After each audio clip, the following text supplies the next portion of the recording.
আমাদেরকে আঘাত করেন না, আমাদেরকে দুর্বল করে দিয়েন না। নিরাপদ থাকতে পারবেন না ভিতরে আপনারা?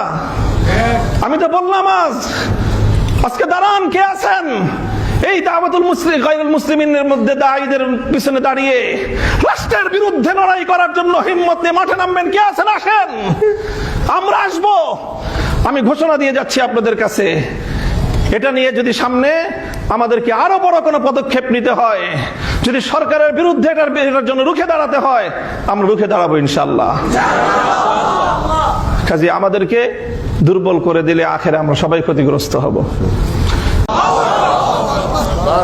আপনি মুনাজারা ইসলাম মুনাজারা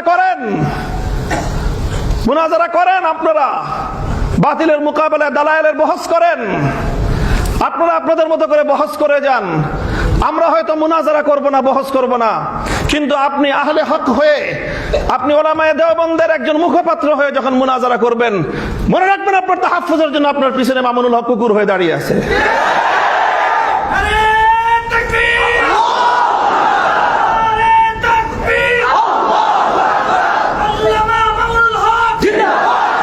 এটা হলো আমাদের রাজনীতি, এটা হলো আমাদের রাজনীতির